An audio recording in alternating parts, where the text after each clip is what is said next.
Welcome to my channel. ಇವತ್ತು ನನ್ನ ಚಾನಲಲ್ಲಿ ಬ್ರೆಡ್ಡಿಂದ ಗುಲಾಬ್ ಜಾಮೂನ್ ಹೇಗೆ ಮಾಡೋದು ಅಂತ ಇವತ್ತಿನ ವಿಡಿಯೋದಲ್ಲಿ ತೋರಿಸಿದ್ದೀನಿ. ವಿಡಿಯೋ ತುಂಬ ಇಂಟ್ರೆಸ್ಟಿಂಗ್ ಆಗಿದೆ. ವಿಡಿಯೋ ನೋಡೋಣ ಈಗ. ಇದು ತುಂಬಾ ಜ್ಯೂಸಿಯಾಗಿ ತುಂಬ ಟೇಸ್ಟಾಗಿ ಆಗಿದೆ. ಈಗ ವಿಡಿಯೋ ನೋಡ್ಕೊಂಬರೋಣ ಹೇಗೆ ಮಾಡೋದು ಅಂತ. ಮೊದಲಿಗೆ ನಾನಿಲ್ಲಿ 8 ಸ್ಲೈಸಷ್ಟು ಬ್ರೆಡ್ನ ತೊಗೊಂಡಿದ್ದೀನಿ. ಈಗ ಒಂದು ಚಾಕು ಸಹಾಯದಿಂದ ಈ ಸೈಡಲ್ಲಿರೋ ಎಡ್ಜಸ್ಸನ್ನು ನಾವು ಕಟ್ ಮಾಡಿ ತೆಗೆದುಬಿಡೋಣ.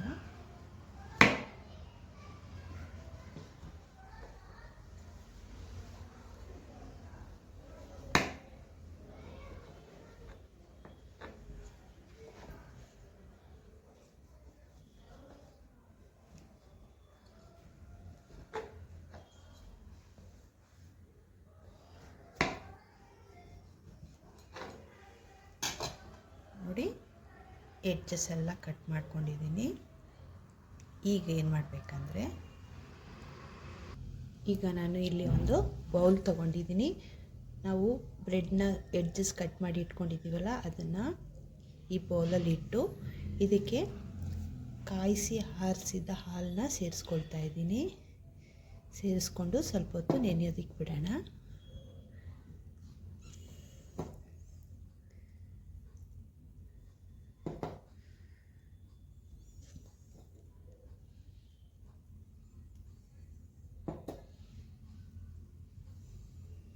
ಎಲ್ಲ ಸ್ಲೀಸ್ಗೂ ಆಗೋ ಥರ ಸ್ವಲ್ಪ ಹಾಲನ್ನು ಹಾಕಿ ನೆನೆಸಕ್ಕೆ ಬಿಡಿ. ಒಂದು 5ರಿಂದ 10 ನಿಮಿಷ ಇದನ್ನು ರೆಸ್ಟಲ್ಲಿ ಬಿಡಬೇಕಾಗತ್ತೆ. ನೋಡಿ, ಒಂದು 5 ನಿಮಿಷ ಆಗಿದೆ. ಈಗ ಬ್ರೆಡ್ಡು ಮೆತ್ತಗಾಗಿದೆ ನೋಡಿ. ಈಗ ಇದನ್ನು ಹೀಗೆ ಬಿಡಿಸ್ಕೊಳ್ಳೋಣ. ಬಿಡಿಸ್ಕೊಂಡು ನಾವು ಹಿಟ್ಟನ್ನೆಲ್ಲ ರೆಡಿ ಮಾಡ್ಕೊಳ್ಳಲ್ವ, ಅದೇ ಥರ ಇದನ್ನು ರೆಡಿ ಮಾಡ್ಕೊಳ್ಳೋಣ.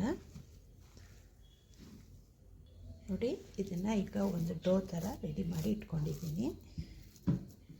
ಈಗ ಇದು ಸೈಡಲ್ಲಿರಲಿ. ಒಂದು 5 ನಿಮಿಷ ಇದನ್ನು ಕ್ಲೋಸ್ ಮಾಡಿ ಇಡೋಣ. ಈಗ ನಾನು ಇಲ್ಲೊಂದು ಬೌಲ್ ತೊಗೊಂಡಿದ್ದೀನಿ. ಅದರಲ್ಲಿ ಈ ಕಪ್ಪಲ್ಲಿ 1 ಕಪ್ಪಷ್ಟು ಸಕ್ಕರೆಯನ್ನು ಹಾಕ್ತಾಯಿದ್ದೀನಿ. ಹಾಗೆಯೇ ಇದಕ್ಕೆ ಅರ್ಧ ಕಪ್ಪಷ್ಟು ನೀರನ್ನು ಸೇರಿಸ್ಕೊಂಡು ನಾವು ಪಾಕನ ರೆಡಿ ಮಾಡ್ಕೊಳ್ಳೋಣ.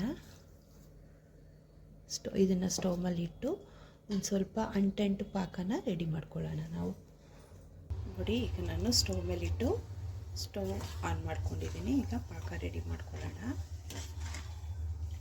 5ರಿಂದ 10 ನಿಮಿಷ ಹೀಗೇ ಕೈ ಆಡಿಸ್ತಾ ಇದ್ದರೆ ಪಾಕ ರೆಡಿ ಆಗ್ತದೆ. ತುಂಬ ತಿಕ್ಕಾಗಿರೋ ಒಂದೆಳೆ ಪಾಕ ಬೇಡ, ಜಸ್ಟ್ ಅಂಟಂಟು ಬಂದರೆ ಸಾಕು. ನೋಡಿ, ಈಗ ಕುದೀತಾ ಇದೆ. ಈ ಟೈಮಲ್ಲಿ ನಾನು 2 ಏಲಕ್ಕಿನ ಕುಟ್ಟಿ ಇಟ್ಕೊಂಡಿದ್ದೀನಿ. ಅದನ್ನು ಇದಕ್ಕೆ ಸೇರಿಸ್ಕೊಳ್ಳೋಣ. ಇದು ಫ್ಲೇವರ್ಗೋಸ್ಕರ. ಇದ್ದರೆ ಹಾಕ್ಕೊಳ್ಳಿ, ಇಲ್ಲಾದರೆ ಸ್ಕಿಪ್ ಮಾಡಿ. ಹಾಕ್ಕೊಂಡ್ರೆ ಚೆನ್ನಾಗಿರುತ್ತೆ. ಅಥವಾ ಯಾವುದಾದ್ರು ಎಸೆನ್ಸ್ ಇದ್ದರೆ ಅದನ್ನು ಸೇರಿಸ್ಕೋಬೋದು. ಇನ್ನೂ ಅಂಟು ಬಂದಿಲ್ಲ. ಇನ್ನೊಂದು 5 ನಿಮಿಷ ಕುದೀಲಿ ಹಾಗೆಯೇ. ಈಗ ಒಂದು 5 ನಿಮಿಷ ಆಗಿದೆ. ಚೆಕ್ ಮಾಡ್ಕೊಳ್ಳೋಣ.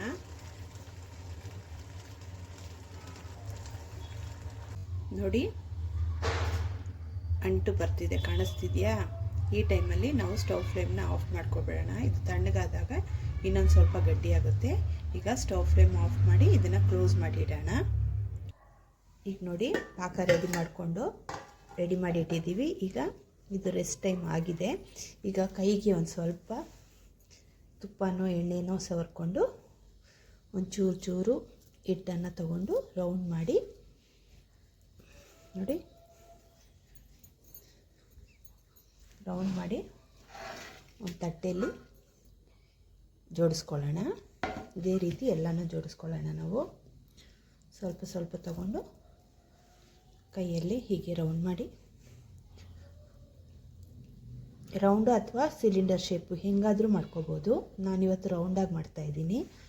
ನೋಡಿ, ಇದೇ ಥರ ಮಾಡ್ಕೊಳ್ಳೋಣ ಎಲ್ಲನೂ. ನೋಡಿ, ಎಲ್ಲನೂ ರೌಂಡ್ ಮಾಡಿ ಇಟ್ಕೊಂಡಿದ್ದೀನಿ. ಈಗ ಇದನ್ನು ಎಣ್ಣೆಯಲ್ಲಿ ಫ್ರೈ ಮಾಡಿ ತೊಗೊಳ್ಳೋಣ ನಾವು. ಈಗ ನೋಡಿ, ಸ್ಟವ್ ಮೇಲೆ ಒಂದು ಬಾಣಲಿ ಇಟ್ಕೊಂಡಿದ್ದೀನಿ. ಅದಕ್ಕೆ ಎಣ್ಣೆನ ಸೇರಿಸ್ಕೊಳ್ತಾ ಇದ್ದೀನಿ. ಎಣ್ಣೆ ಬಿಸಿ ಆಗಬೇಕು, ತುಂಬ ಬಿಸಿ ಆಗಬಾರ್ದು, ಮೀಡಿಯಮ್ ಆಗಿ ಬಿಸಿ ಮಾಡ್ಕೋಬೇಕು.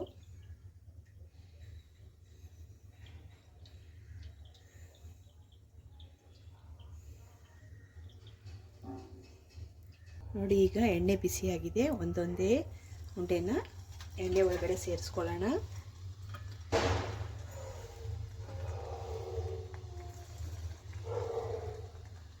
ನೋಡಿ ಎಣ್ಣೆ ಒಳಗಡೆ ಸೇರಿಸ್ಕೊಂಡಿದ್ದೀನಿ. ಮೊದಲಿಗೆ ಒಂದು 5 ಉಂಡೆನ ಸೇರಿಸ್ಕೊಂಡಿದ್ದೀನಿ. ಚಿಕ್ಕ ಬಾಣಲಿ ಅಲ್ವಾ, ಹಾಗಾಗಿ ಸ್ವಲ್ಪನೇ ಮಾಡ್ಕೊಳ್ತಾ ಇದ್ದೀನಿ ನಾನು ತಗೊಂಡಿರೋ ಬ್ರೆಡ್ಡಿನ ಕ್ವಾಂಟಿಟಿ ಸ್ವಲ್ಪನೇ ತೊಗೊಂಡಿದ್ದೆ ಅಲ್ವಾ, ಹಾಗಾಗಿ ನಾನು ಎಲ್ಲನೂ ಸ್ವಲ್ಪನೇ ಮಾಡ್ಕೊಳ್ತಾ ಇದ್ದೀನಿ. ಸ್ಟವ್ ಫ್ಲೇಮ್ನ ಸಿಮ್ಮಲ್ಲಿ ಇಟ್ಕೊಂಡು ಫ್ರೈ ಮಾಡ್ಕೊಳ್ಳಿ. ಚೆನ್ನಾಗಿ ಗೋಲ್ಡನ್ ಬ್ರೌನ್ ಬರೋವರೆಗೂ ಚೆನ್ನಾಗಿ ಫ್ರೈ ಮಾಡ್ಕೋಬೇಕಾಗುತ್ತೆ. ಸ್ಟವ್ನ ಈ ಫ್ಲೇಮಲ್ಲಿ ಇಡಬೇಡಿ, ಯಾಕಂದರೆ ಒಳಗಡೆ ಎಲ್ಲ ಬೇಯಲ್ಲ. ಅದಕ್ಕೆ ಲೋ ಫ್ಲೇಮಲ್ಲಿ ಇಟ್ಕೊಂಡು ಚೆನ್ನಾಗಿ ಬೇಯಿಸ್ಕೊಳ್ಳಿ. ನೋಡಿ ಈಗ ಗೋಲ್ಡನ್ ಬ್ರೌನ್ ಕಲರ್ ತಿರುಗಿದೆ ನೋಡಿ. ಈ ಟೈಮಲ್ಲಿ ನಾವು ಎಣ್ಣೆಯಿಂದ ತೆಗಿಯೋಣ. ಇದನ್ನು ತೆಗೆದು ಇನ್ನೊಂದು ಪ್ಲೇಟಿಗೆ ಇಟ್ಕೊಳ್ತೀನಿ. ನೋಡಿ ಎಷ್ಟು ಚೆನ್ನಾಗಿ ಬಂದಿದೆ. ಈಗ ಇದನ್ನು ಒಂದು ಪ್ಲೇಟಲ್ಲಿ ತೆಗೆದಿಟ್ಕೊಳ್ತಾ ಇದ್ದೀನಿ.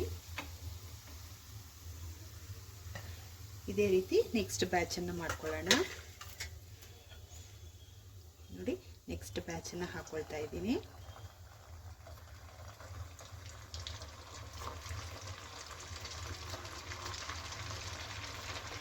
ಇದನ್ನು ಅದೇ ರೀತಿ ಫ್ರೈ ಮಾಡಿ ತಗೋಬೇಕಾಗತ್ತೆ.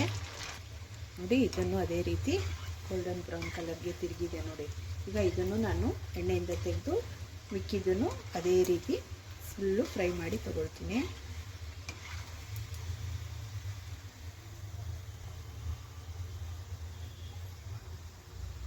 ನೋಡಿ ಈಗ ಎಲ್ಲನೂ ಫ್ರೈ ಮಾಡಿ ತೆಗೆದಿಟ್ಕೊಂಡಿದ್ದೀನಿ. ಈಗ ನಾವು ಅಲ್ಲಿ ಸಕ್ಕರೆ ಪಾಕನ ರೆಡಿ ಮಾಡಿ ಇಟ್ಕೊಂಡಿದ್ವಲ್ಲ, ಅದರೊಳಗಡೆ ಇದನ್ನೆಲ್ಲನೂ ಸೇರಿಸ್ಕೊಳ್ಳೋಣ. ನೋಡಿ ಈ ಸಕ್ಕರೆ ಪಾಕದಲ್ಲಿ ಇದನ್ನು ಒಂದೊಂದೇ ಸೇರಿಸ್ಕೊಂಡು ಒಂದು ½ ಅನ್ ಅವರಿಂದ 1 ಅವರು ನೆನೆಯೋದಕ್ಕೆ ಬಿಡೋಣ.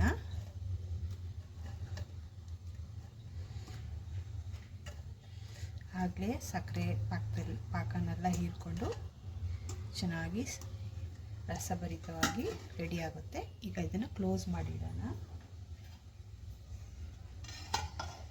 ಒಂದು ½ ಅನ್ ಅವರ್ ಆದಮೇಲೆ ಸಿಗ್ತೀನಿ. ನೋಡಿ 1 ಗಂಟೆಗಳ ಕಾಲ ಆಗಿದೆ. ಸಕ್ಕರೆ ಪಾಕದಲ್ಲಿ ಚೆನ್ನಾಗಿ ನೆಂದಿದೆ. ಈಗ ನಾನು ಇದನ್ನು ಒಂದು ತಟ್ಟೆಯಲ್ಲಿ ತೆಗೆದಿಟ್ಕೊಳ್ತಾ ಇದ್ದೀನಿ.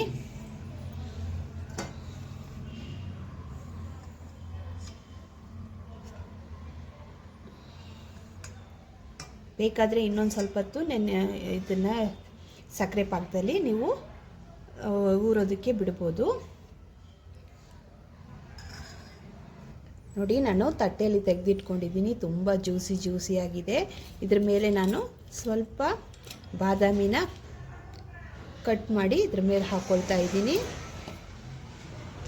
ನೋಡಿ ತುಂಬಾ ಟೇಸ್ಟಾಗಿರುತ್ತೆ. ನಿಮ್ಮ ಮನೇಲಿ ಯಾವಾಗಲಾದರೂ ಬ್ರೆಡ್ ತಂದರೆ ಒಮ್ಮೆ ಈ ಥರ ರೆಸಿಪಿನ ಟ್ರೈ ಮಾಡಿ ನೋಡಿ. ಇವತ್ತಿನ ರೆಸಿಪಿ ಏನಾದರೂ ನಿಮ್ಗೆ ಇಷ್ಟವಾದರೆ ಲೈಕ್ ಮಾಡಿ, ಶೇರ್ ಮಾಡಿ ಮತ್ತು ಸಬ್ಸ್ಕ್ರೈಬ್ ಮಾಡೋದನ್ನು ಖಂಡಿತ ಮರಿಬೇಡಿ.